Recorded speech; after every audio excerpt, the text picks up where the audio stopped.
Hey everybody, it's Tao at the Forge, and here's your daily review with Arena today. So there's some interesting things that are going to come up. So let's see, we're going to cash that in. All right, great. So 750 and blue black or green black. That's going to be totally easy for me to do. All right. I mean, I get these like all the time, anyways. I don't think that that's much of a big deal. Like, okay, and you can see like I mainly play like Ponza and Historic Obliterator, so that's not a big deal. I would not play the Quick Draft Ikoria, all right, and definitely if you're interested in sealed or draft, then these are the ones to go into. Okay, let's go check out what I came here for, which is the store. All right, so checking out the store, and basically it's all card styles again. 75% off this one, so 1250 gold.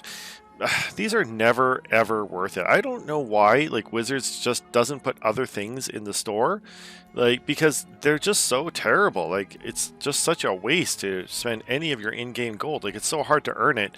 Well, it's not super hard to earn it, but like I'd rather buy like a pack, right? A pack of cards like allows you to play. So I mean, these are just such a waste. I don't know why they just keep trying to push these. Like, I really don't.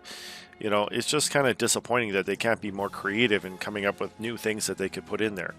Like I said, like you might be able to like just give us one of the card. Okay, that would actually be a simple thing. All right, but anyways, let's go open a pack, and then there's something I want to talk about.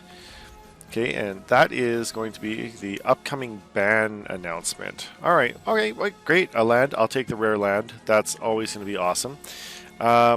Okay, so if we go, so I actually was gonna try out that Scoot Swarm deck, so I actually have it down here, but I don't actually own enough of the cards in order to actually put this deck together. So you can see I'm missing a bunch of the rares here, and if I was gonna craft it, right, then it would take like a crap ton of rares, right? So I'm gonna, it would take, let's see, so 3, 4, 5, okay, that's 4 mythics, 6 mythics, 8 mythics. Okay, so 10 mythics and what is it? 12 rares, I think I had. 5.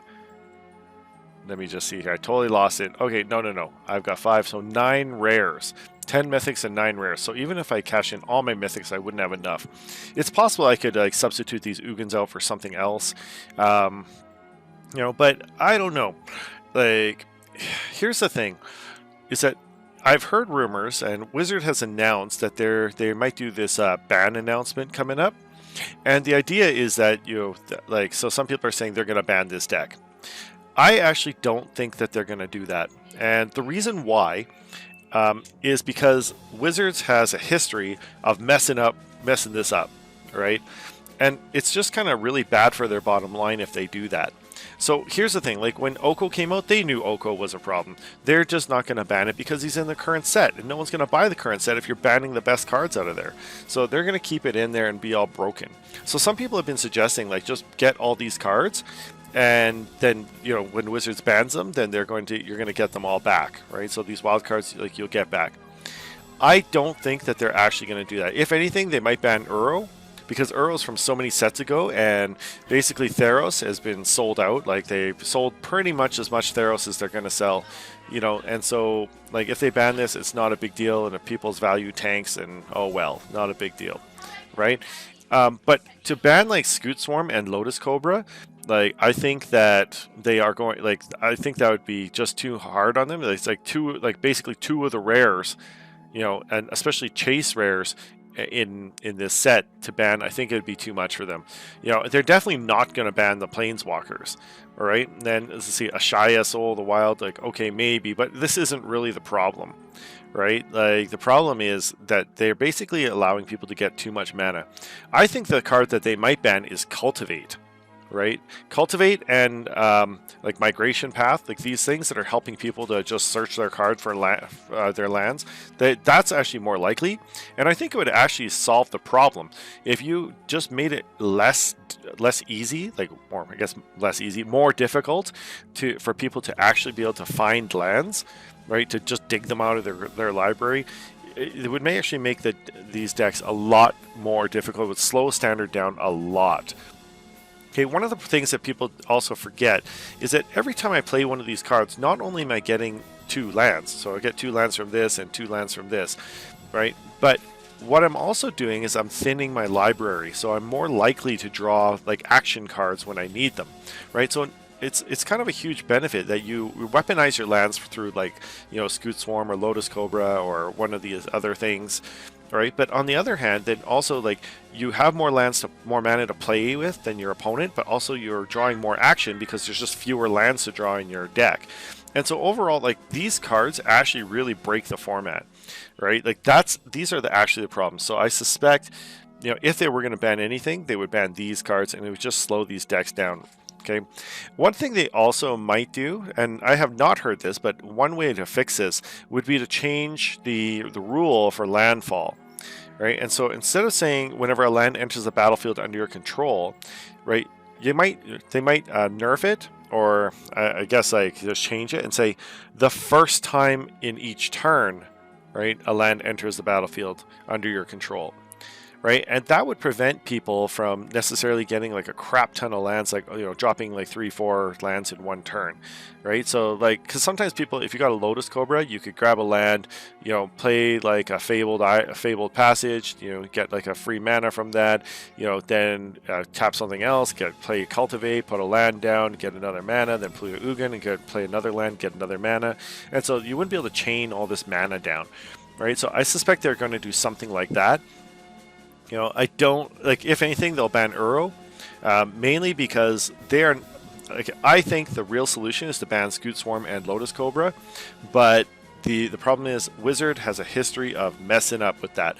They are. I'd be shocked if they actually banned like the cards in the upcoming set before it's even released. Right? Like I would probably just like, you know, have a heart attack, you know. So I would be shocked if they actually did that. And it doesn't matter how much the community gets upset, they just usually just keep on trucking. So I'd be really shocked.